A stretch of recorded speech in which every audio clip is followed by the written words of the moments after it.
নমস্কার বন্ধুরা, সাউথ ইন্ডিয়ায় খুব একটি প্রচলিত রেসিপি হচ্ছে দহি বড়া। আজকে আমি আপনাদের সামনে এই দহি বড়া করে দেখাবো।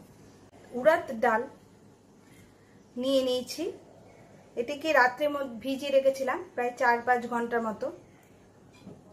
ভিজিয়ে রেখে আমি এটাকে এবার মিক্সিতে পেস্ট করে নেব। জলটা ঝরিয়ে নিয়েছি।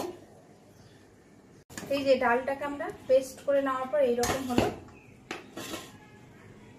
কোথাও গোটা নেই, একেবারে এইরকম হবে। এবার এই পেস্টটাকে আমরা এই পাত্রের মধ্যে নিয়ে নেব।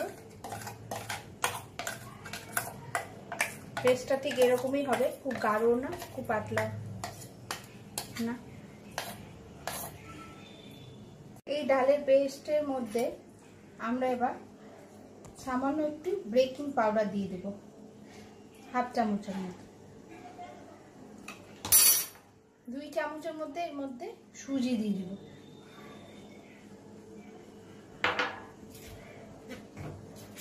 আর পরিমাণ মতো আমরা লবণ দেব।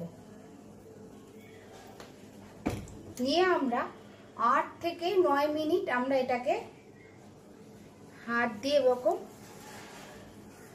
মিক্সিং করতে থাকবো ভালো মতো। 8 থেকে 9 মিনিট আমরা এটিকে ফেটিয়ে নিয়েছি ভালো মতো। আমাদের ফেটানোটা ঠিক হয়েছে কিনা, হ্যাঁ, সেটা আমরা দেখার জন্য একটি বাটির মধ্যে জলে আমরা এটাকে এরকম ভাবে বাটির মধ্যে বাটি ভর্তি জল নিয়েছি, তার মধ্যে এটা আমরা ফেলে দেবো একটি ড্রপের মতো, বড়ার মতো। যদি সেটি ভেসে উঠে তাহলে ভাববো আমাদের মিক্সিংটা ঠিক আছে। এই দেখুন, এটি ভেসে উঠেছে জলের ভিতরে, তার মানে আমাদের এই ফেটানোটা একেবারে ঠিকঠাক হয়ে গেছে। এটাকে 30 মিনিট মতো রেখে দেব এই অবস্থায়। আমি এখানে 1/2 কেজি মতো টক দই নিয়ে নিয়েছি, 1/2 কেজি। এবার এটাকে আমরা এইভাবে ভালো করে পেস্ট করে নেব, ফেটিয়ে নেব দইটাকে, টক দইটাকে।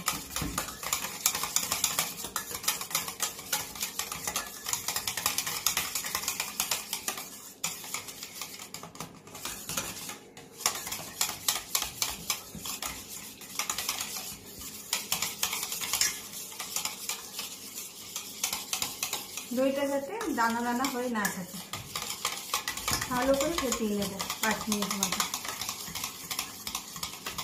আমাদের দইটা, টক দইটা ফেটানো হয়ে গেছে।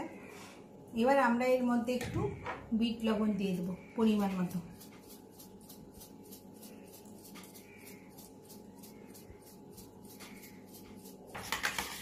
লবণটা দিয়ে একটু ফেটিয়ে নেওয়ার পর আমি এখানে একটু জল দিয়ে দেবো।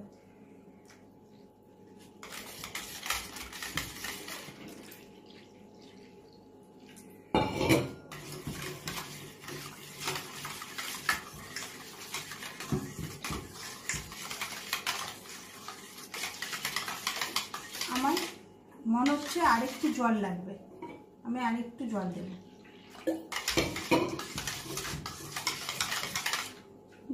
অনেক আপনারা যদি চান তো এটাকে টক দই বড়া অনেকে খায়, অনেকে মিষ্টি দই বড়া খায়, মানে দই বড়াটা মিষ্টি টাইপ হবে। আমি এখানে আমরা একটু মিষ্টি মিষ্টি খাই, তার জন্য আমি এখানে চিনি অ্যাড করব। আর যদি আপনারা মিষ্টি না পছন্দ করেন তাহলে চিনিটা অপশনাল। 4 চামচ আমি এখানে চিনি অ্যাড করব, করে এই চিনিটাকে ভালো করে এর মধ্যে মেল্ট করে নেব। এইভাবে হাত দিয়ে ফেটাতেই থাকবে, চিনিটা সম্পূর্ণভাবে দইয়ের সাথে মিশে যায়।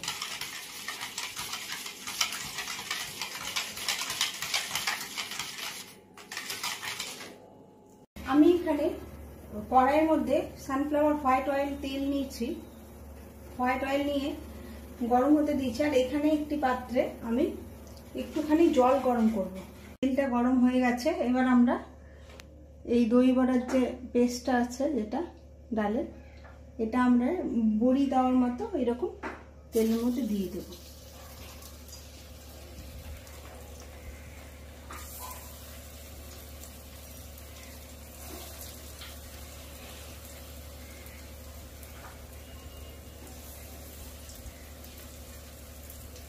আঁচটা কিন্তু একেবারে লোতে থাকবে।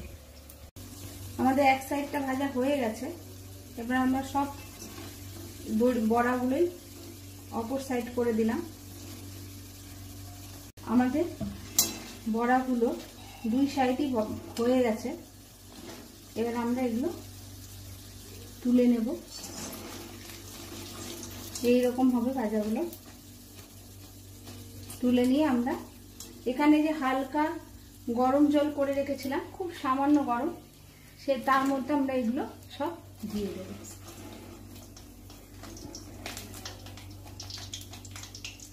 সবগুলি আমরা এভাবে জলের মধ্যে ছেড়ে দেবো এক এক করে, যাতে আমাদের বড়াগুলি সফট হওয়ার জন্য। আর এইগুলি কত বড় বড় হয়ে যাবে জলের মধ্যে।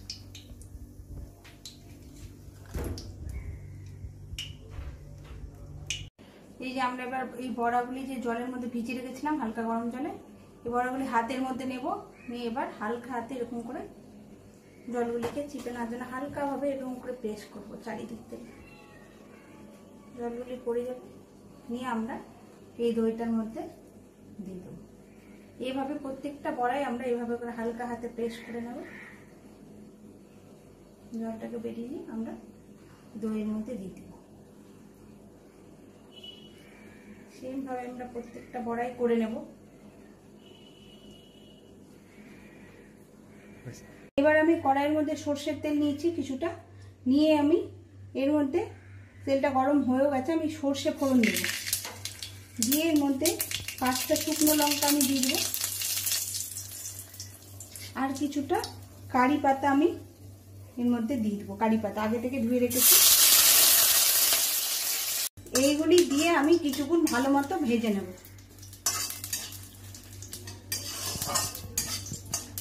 ভাজাটা হয়ে গেছে, ভাজাটা এরকম হবে,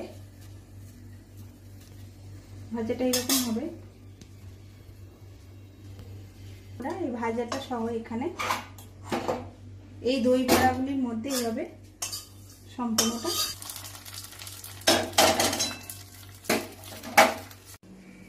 আমাদের দই বড়াটি এখন একেবারে রেডি। কিন্তু এটাকে আমরা এই 2 ঘন্টার মতো একটু ভিজতে দেব, দিয়ে তারপরে আমরা এটাকে পরিবেশন করব। আমাদের আজকের রেসিপিটি কেমন লাগলো আমাকে অবশ্যই জানাবেন। আমার চ্যানেলকে সাবস্ক্রাইব করুন, লাইক করুন। নমস্কার।